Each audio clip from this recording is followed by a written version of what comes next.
Chapter 78. As the three took seats in front of me, I gave Batman a dirty look. Really? The first time I get some free time to hang out with a hot, big titty goth girl, you come crash the party. I am going to dump even more problem children on you, Bruce. I threatened him, and Batman's fake public persona cracked Wonder Woman held his arm to calm him down as she spoke. Jake. As you said, the light has been dealt with. What do you plan on doing now?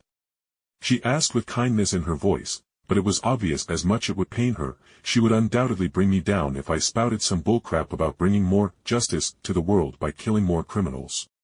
So, my response to say the least threw her for a loop. Nope, Earth's affairs are no longer my problem. I dealt with all the light members that were in actual danger, so I am planning to just stick to ruling my own world within the Fey realms. Though coming back to Earth to drink with Lucifer and other cosmic beings is likely when I get lonely within my realm. I added at the end with a shrug. Do you honestly expect us to take you by your word? Batman coldly responded, and I just met his hard dark eyes for a minute of silence before I looked as Superman, or more properly Clark Kent here in his civilian getup. As I said previously, I am stepping away from hero work or just Earth affairs in general. I got armies of werewolves, vampires, and other monsters, not to mention every 2-bit magic user that wants to take over the new kid on the block's realm. I literally have countless more important things to worry about than some bank robber trying to escape police capture. I explained truthfully. Earth's issues without the galactic effects the light would bring upon it were just too small for me to care for, especially when I knew I had burnt all my bridges with how I wiped out a generation of criminals to send a message. And yes, Bruce. I expect you to believe me. For one, there is zero prison that can hold me from just teleporting away, and keeping me in a coma won't work, as such drugs don't work, as I am literally a ghost, remember? I pointed out with the man's face tightening up in rage. Honestly, I wanted to prod at the man about how my slaughter had dropped Gotham's crime rate by more than 60%, as with the massacre of all the supervillains. All the cronies kept their heads down and got more honest work in fear of me paying them a visit, as I did to some groups that stood up like a nail and got my attention for selling weapons or hard drugs. Jake, do you think that at the end of the day, what you did was right? Clark asked, and I took a deep breath before I looked the big blue Boy Scout in the eye. Superman, do you want to know a secret of the universe? Hell, literally is the cage you make it.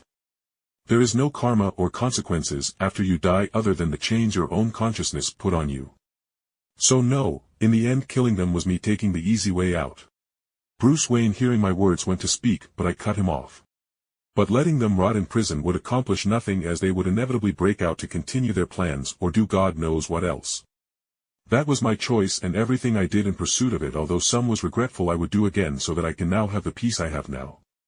I finished tiredly as Batman's hard eyes attempted to bore a hole through me. A minute of cool silence filled our table before Batman finally spoke. And you are done. You won't be interfering with judicial matters of Earth anymore? He asked drily as his eyes tried to capture any micro-expressions of me lying or anything. Yes, I responded dead seriously as I stood up with my tray of finished food and drinks. Now you three must excuse me. I had to take my girlfriend back home while Bruce needed to get back home to take care of what was it now? 5 or 6 kids now?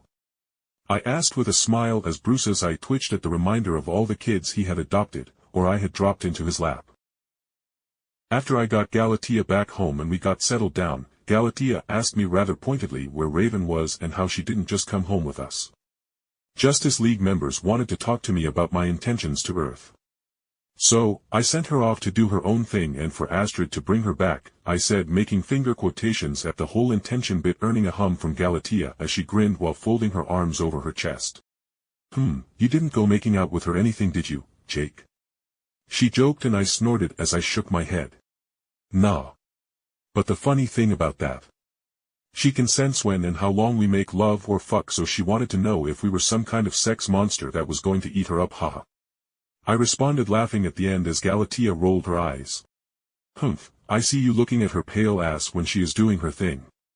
Do you plan to bring her into our bed like Astrid wore me down? She asked straightforwardly, and I hesitated for a moment at the thought of Raven's pale flesh contrasting with Galatea's pretty tan skin tone as they lay together.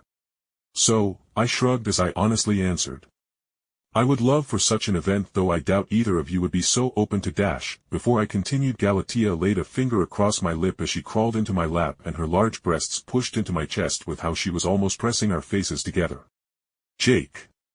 You are mine. I accepted you as my one and only, as I do care for you.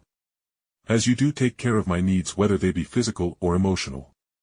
She bit her lip as she paused before she continued, stuttering at the start, looking usually vulnerable as she spoke. I don't really get love and even jealousy, Jake. Those emotions aren't needed for a clone and thus never really developed within myself. Galatea slumped with her forehead resting against my own as her finger moved from my lips so she could hold both sides of my face with her hands gently. Jake, you said it yourself, I was your queen, and if you want to bend that emo little princess over, just do it out of my sight, or better yet, let me sit on her face. Don't rub it into my face or anything, and I honestly cannot care less if you go into one of those rooms and play with her. She finished as she moved to kiss me softly before she leaned back. Now, before you even think about using up all your energy trying to break that girl, you got me worked up, so. Me first, Jake, she said as she tore my t-shirt off my chest with her superhuman strength, and I likewise did the same to her, and the following hour of activities filled the castle with the lustful energies of our joining.